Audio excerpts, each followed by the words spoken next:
6:30 in the morning, North Berwick Law. Good morning, folks. Back after a couple of weeks of R&R. I picked up a back strain, so I gave it a week and a bit of rest. Here's the latest update. 8 weeks to go. Running down the Law. Got to be careful. Don't want to snap my leg or anything like that, or just plummet off to my death. This week's story is about luck. Life's full of luck and skill. Sometimes you've got to ride your luck. The Recce Platoon may have been one of the luckiest platoons to go to Herrick, with several near misses. Here's one of them.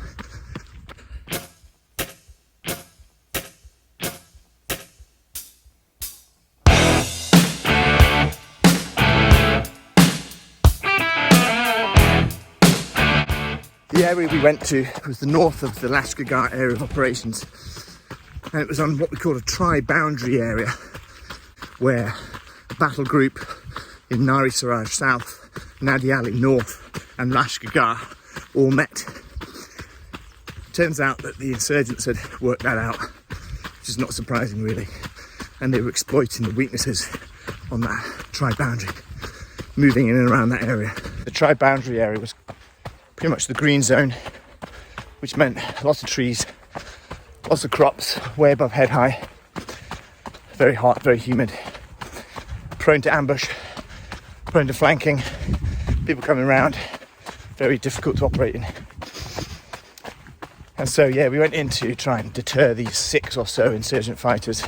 Turns out there was a lot more there than that, and what followed over the next 3 weeks was a game of cat and mouse between the platoon, A company, and unknown number of insurgent fighters.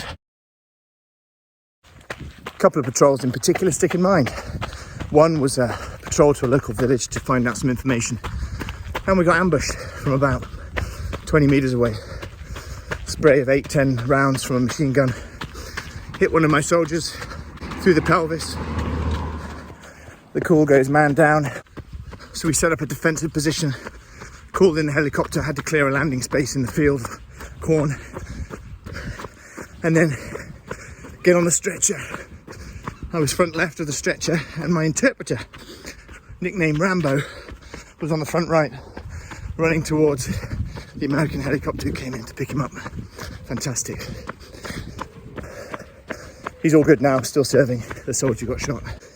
We carried on the patrol, went further into contested territory, into Taliban territory, and came back. It was only when we got back to the base that a couple of other soldiers in the platoon were checking their kit, and they thought that they felt something hit them. They thought it was stones ricocheting off the ground or something. Turns out one of the boys had got hit by 2 bullets, one in the chest plate and one grazing his shoulder. He opened up the chest plate and found the bullet, and one of the other soldiers got grazed across the knee on his knee pad, both unharmed physically. Here's the newspaper report from the time, the Daily Star, no less, quality newspaper. Wasn't the only one like that in those few weeks up in the north. P.S. there's one other funny bit about that story. There was a young subaltern, young officer who had just joined us straight out of Sandhurst, and platoon commander's training. Straight out on the ground, came out on that patrol. I think it was one of his first or second foot patrols. Great guy.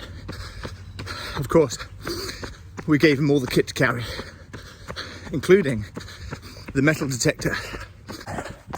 The boffins at the Ministry of Defence had designed a little spray paint nodule on the side of the metal detector, so you spray it at the left and right of your metal detecting arc. Well, the wee platoon commander at the back of my patrol shoves this metal detector into his bag, and the blue ink sprays all over his face like he got attacked by a squid or something. Anyway, he goes on patrol looking like Braveheart, and then we get in contact and someone gets shot and have to call in a emergency medical helicopter evacuation and go off and fight the Taliban. All the while he's running around with squid ink on his face. Good lad. 8 weeks to go. Like, please share, donate. And this one's for you, Mr. Challis. Peace out, A-Town down. Let's go.